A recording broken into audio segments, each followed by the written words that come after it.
had a swastika on his chest.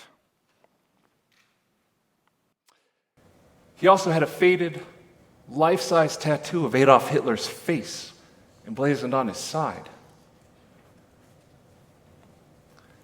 I was wearing surgical scrubs, a Star of David around my neck, and holding a scalpel in my hand.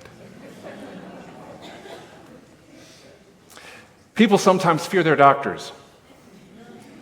Doctors also sometimes fear their patients. In both cases, this is often born out of a fear of being judged. And we could fix this by learning to manage the stories we create about each other. I'm a surgeon. I'm also Jewish.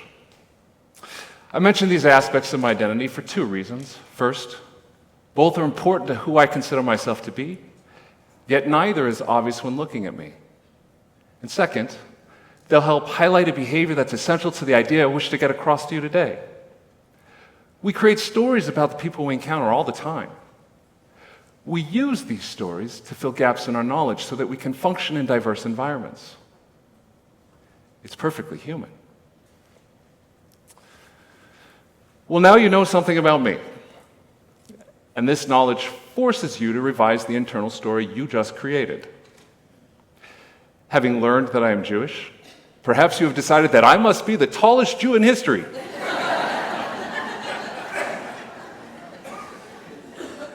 I can't prove it, but at 6 feet 7 inches, I might be.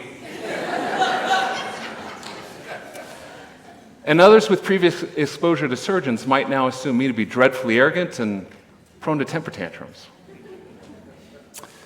I hope these things aren't true. Creating stories is integral to the human experience. It's what we do.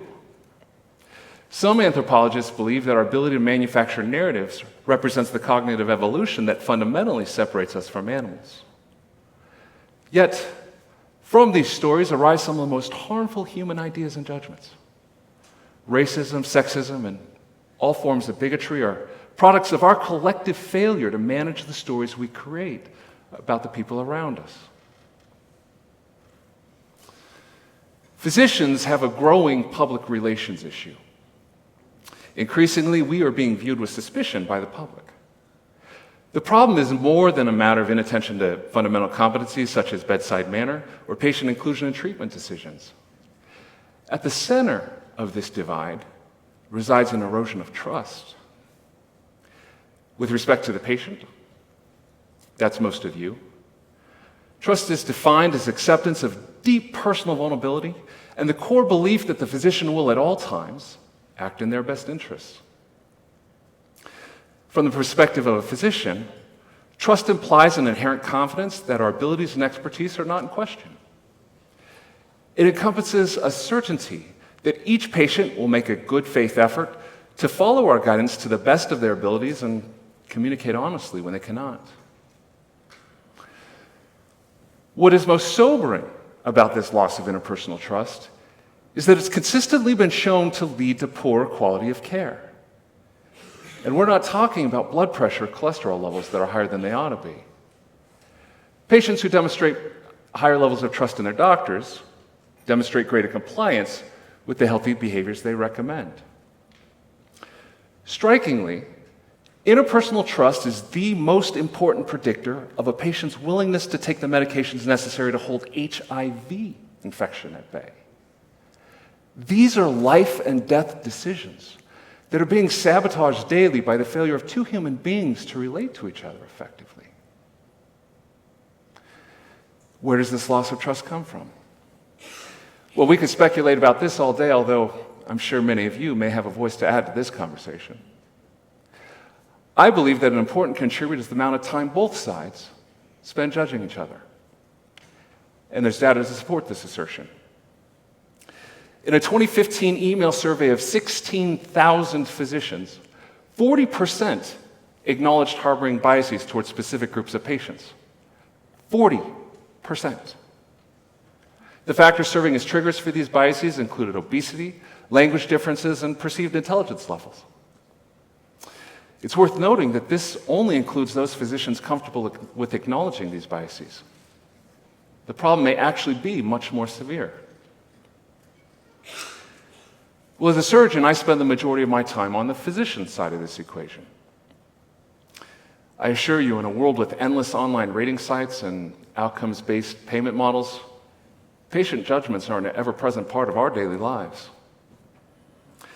It should come as no surprise that the levels of trust between patients and their physicians are crumbling. I have two important ideas that will help move us toward a solution to this dilemma. They're not obvious. The first is an effective life. A happy and balanced life is one in which its owner takes steps each day to manage the stories they create about the people around them. And the second is that your efforts at managing these stories will fall short. When they do, you can treat people with callousness, or you can treat them with compassion. Compassion is often the more difficult path. It's also the way to bridge the widening gap between physicians and the patients they care for.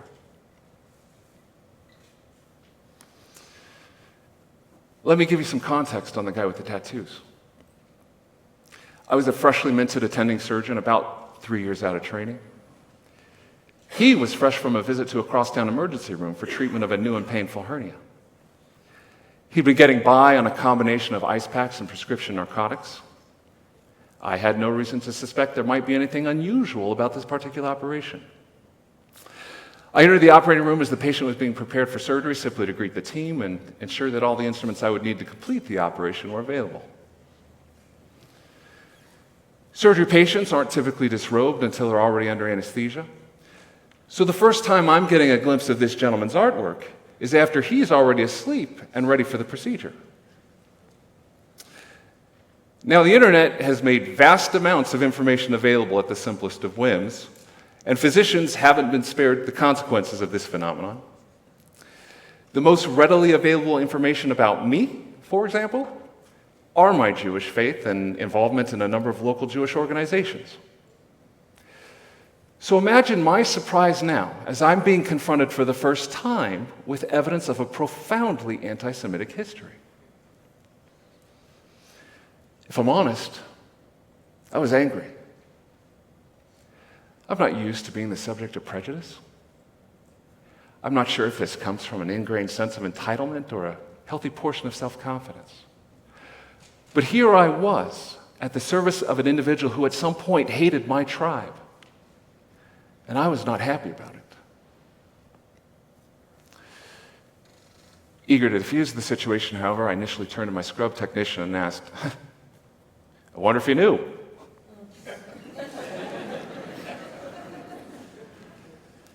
This is when the art of managing your internal stories becomes an essential life skill. The story I was creating was that of a young man many years ago, filled with angst by the challenges of adulthood and searching for a scapegoat. I noticed that the tattoos had faded to a mild shade of green, suggesting that they'd aged considerably. In my mind, his hatred had decreased with time, and he was now probably contrite for his awful ideology, although branded with evidence of it forever. And something extraordinary happened, where anger or hostility would have been understandable emotions. I felt only compassion. What are you going to do? The circulating nurse asked. I'm going to fix his hernia, I shot back. It's not my fault he didn't adequately research his surgeon.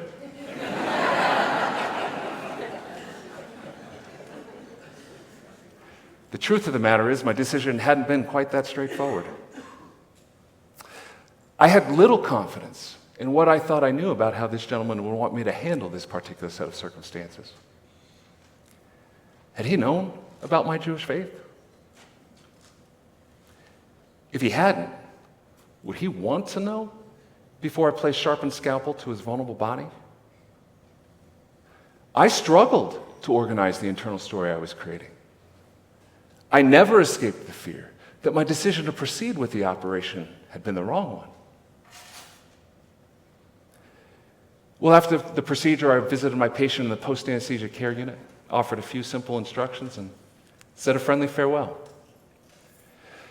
Managing the story I created that day allowed me to embrace our shared humanity. Even earlier in my practice, I had the opportunity to meet a 92-year-old gentleman who came to my clinic to ask about long-standing and very large hernias in both groins. He was remarkably healthy for his age, and as I reviewed his past medical history with him, I was struck that his only past surgery had been a lung operation in his 20s. More than 70 years previous and predating our understanding of how to do these operations safely by at least a decade. I asked what had led to such a risky operation so long ago. He said he'd been shot in the war.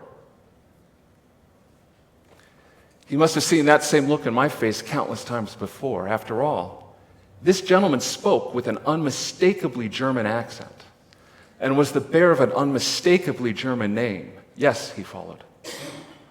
I fought for the wrong side. I immediately informed him that I was Jewish, in case he'd rather find a new surgeon.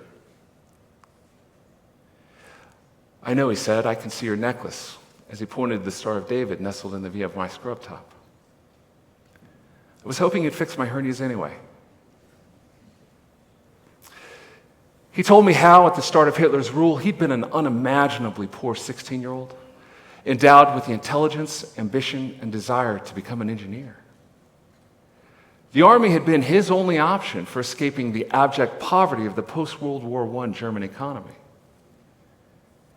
He was shot shortly after enlisting, before many of the atrocities for which Hitler would ultimately bear responsibility had likely occurred, although this undoubtedly had offered him little consolation over the course of what had otherwise been an extraordinary lifetime.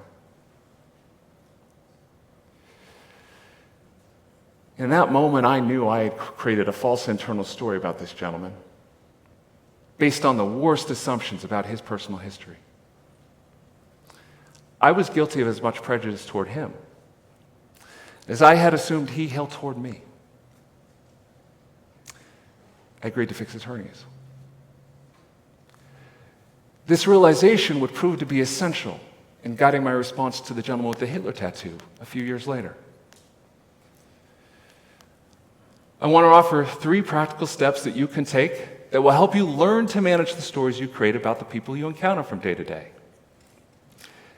Action 1.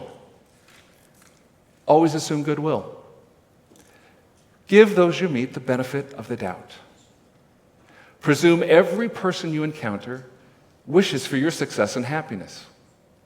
With time and repetition, you'll find you wish the very same for them. Action 2. Recognize that every person does, in fact, have a story. Now remind yourself that the vast majority of that story is unknown, if not unknowable, to you. Whatever the story you create, it's probably wrong. Save yourself the embarrassment of acting on false ideas. Learn to manage the stories you create.